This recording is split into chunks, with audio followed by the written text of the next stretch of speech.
लोकसभा निवडणुकीत महायुतीतील शिवसेनेच्या शिंदे गटाच्या अनेक नेत्यांची उमेदवारी कापली जाण्याची शक्यता आहे। या पार्श्वभूमीवर शिवसेनेच्या ठाकरे गटाचे खासदार संजय राऊत यांनी आपल्याला शिंदेंच्या पक्षातील अनेक नेत्यांचे स्वगृही परतण्यासाठी फोन आल्याचा दावा केलाय। शिंदे गटातील अनेक नेत्यांचे स्वगृही परतण्यासाठी आम्हाला फोन आले, पण आता फायदा तोटा काहीही नाही, गद्दारांना मातोश्रीत प्रवेश नाही म्हणजे नाहीच, असं राऊत यांनी गुरुवारी ठणकावून सांगितलं। ते एका मराठी वृत्तवाहिनीच्या कार्यक्रमात बोलत होते।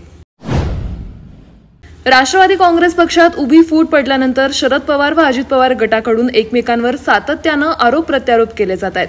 त्यातच राष्ट्रवादीच्या पक्ष व चिन्हाचा वाद कोर्टात गेल्यानंतर कोर्टाकडून अजित पवार गटाला कसं फटकारलं गेलं यावरून शरद पवार गटाचे नेते जितेंद्र आव्हाड यांनी अजित पवार गटाला डिवचलंय। तर आज त्यांनी पुन्हा अजित पवारांवर निशाणा साधलाय। भाजपचे खासदार उन्मेष पाटील आणि पारोळ्याचे माजी नगराध्यक्ष तथा विधानसभा क्षेत्रप्रमुख करण पवार यांनी बुधवारी पक्षाच्या सदस्यत्वाचा राजीनामा देऊन शिवसेना उद्धव बाळासाहेब ठाकरे पक्षात प्रवेश केला। त्यानंतर मंत्री महाजन यांनी माध्यमांशी संवाद साधताना भाजपमध्ये दोघांना पुढे मोठे भवितव्य होते, मात्र त्यांनी खूप घाई केली अशी प्रतिक्रिया दिली आहे। अमरावतीच्या खासदार नवनीत राणा आणि त्यांचे पती रवी राणा यांचे व अचलपूरचे आमदार बच्चू कडू यांचे वैर सर्वश्रुत आहे।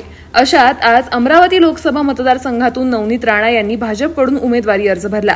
यावर पत्रकारांनी आमदार बच्चू कडू यांची प्रतिक्रिया घेतली। तेव्हा आमदार कडू म्हणाले की आमच्या उमेदवाराचा अर्ज भरताना फक्त गर्दी नव्हे तर दर्दी लोकही होते।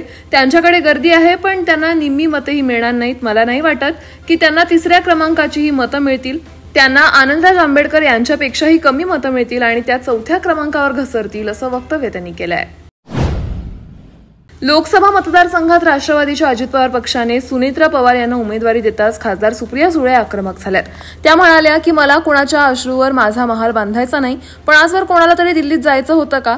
खासदारकीसाठी कोणीतरी तयार होतं का? हा आरोप करतानाच सुप्रिया सुळे यांनी घड्याळाचा किस्सा सांगितला आणि उपस्थितांना प्रश्न विचारला, सांगा आता कोणाच्या तरी हातात घड्याळ दिसतं का, असं वक्तव्य त्यांनी केलंय।